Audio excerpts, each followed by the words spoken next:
Oh, hey, we're back. Another quickie. That's gonna be the title of the video. It's gonna be another quickie video that's on my phone since I'm at work. This is just to show you that the patch is out for rebalancing of the blessings, and it's all pretty much bullshit. One of them I did agree with, and it was temporal change. The other ones I really don't agree with. But also it highlights the rebalancing of the two champions. We have Lad the Nightborn.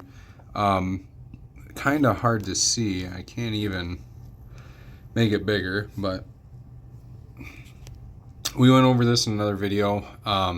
As you see, his finally, as it should have been in the beginning, his Mind Shroud is an AoE ability. He's a Void Legendary. It should have been this in the first place, right?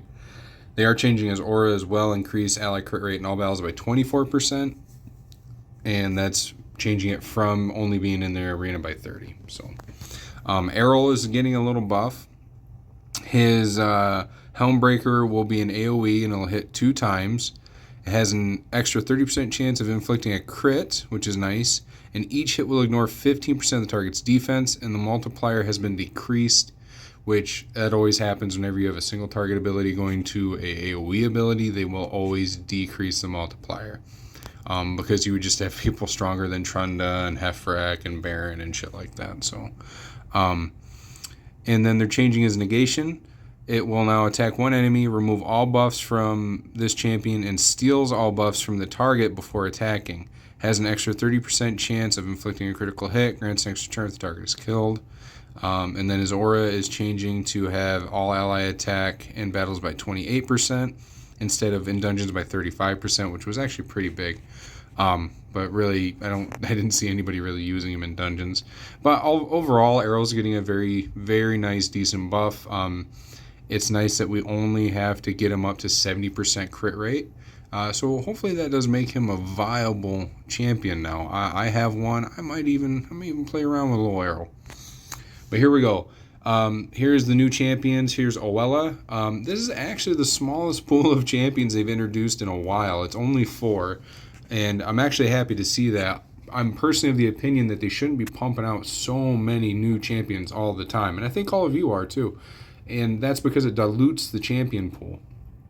And it almost feels like they're going to run out of ideas at some point. You know what I mean? And then power creep is a real thing too. I've played Magic for 30-ish years. Let me see, 25 years. And power creep's a real thing in Magic, and it's a real thing in any game that goes long.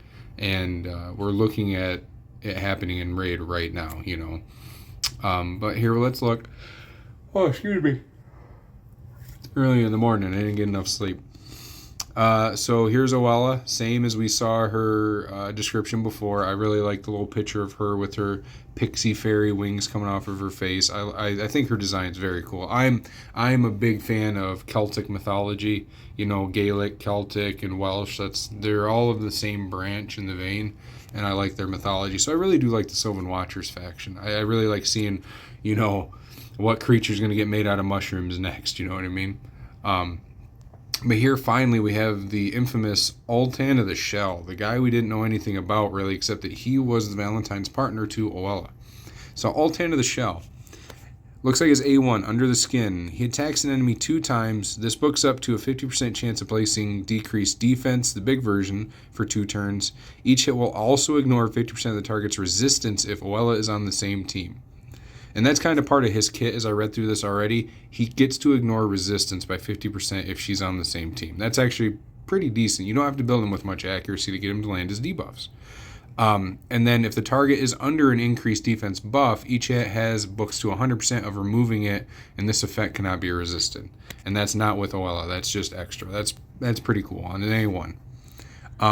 His A2, Resurging Reversal, removes all debuffs from this champion, heals them by 20% of their max HP for each debuff removed. That's pretty cool. Then place a shield on him for 2 turns, and the value of the shield is equal to the surplus heal. And finally, attacks an enemy will ignore shield buffs, and damage increases by 20% for each debuff removed by this skill. So he is an attack champion, and I'm hoping the multipliers are really good, and he's a little versatile. You know, he's a niche, but he can be versatile, and I think we can get him to work really well, especially in arena with OLI, I think. And then Somnolent Spore, speaking of mushrooms, attacks all enemies, has a 100% chance of placing a sleep debuff for 1 turn. Will ignore 50% of the target's resistance if OL is on the same team. See, there's that passive again. And this fills this champion's turn meter by 15% anytime a sleep debuff placed by this skill expires.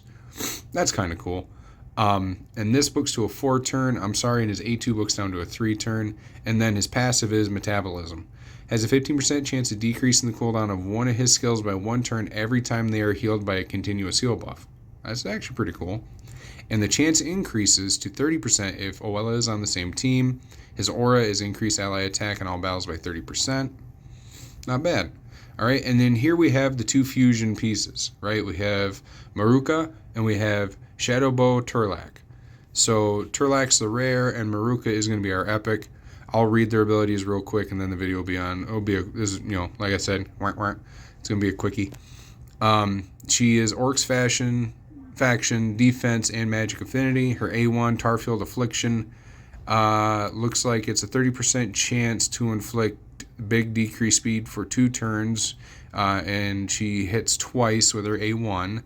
Remove her Badlands Witchery, removes all debuffs from a target ally, then heals them by 50% of their max HP. That's actually a giant heal. That's pretty cool. That books to a 3-turn cooldown, single target though. And Return from the Slime. I actually can't wait to see what she looks like with this name. Places Revive on Death on all allies for 2 turns, and this books down to a 4-turn cooldown. And then her passive is Springy. That's weird, but cute. Each time this champion is hit, increases her defense by 2.5% up to 20 and resets each round. So that's actually kind of cool. So she gets tankier as the fight goes on, up to 20% tankier, I guess. And then Shadowbow Turlak is a Sylvan Watcher. He's a defense spirit-based champion. His Shadowbow A1 looks like it's a 50% chance of putting 25% decreased attack for 1 turn and attacks 1 enemy. His A2 is Swift Warband, attacks all enemies, places 15% increased debuff on all allies for 2 turns, and that books to a 3-turn cooldown, so that's actually not bad. It's a rare, and I mean, these are baby versions of the big ones, which is okay. He's a rare, so that seems complicit with what we've seen before. And then Diversion, he places Veil on all allies except himself for a turn, and he also places Shield on all allies for 2 turns, equal to 20% of his max HP. This books to a 4-turn cooldown. And then his passive, Camo Cover, it decreases the damage received from skills by all allies under Veil or Perfect Veil buffs by 5%. So he's like a baby Duchess. Like this is like Goo Goo Gaga fucking severe baby Duchess right here. Yeah, I like him. I might build one out just for the spirit room, to be honest. Yeah, I think I will. But yeah, that's it right here.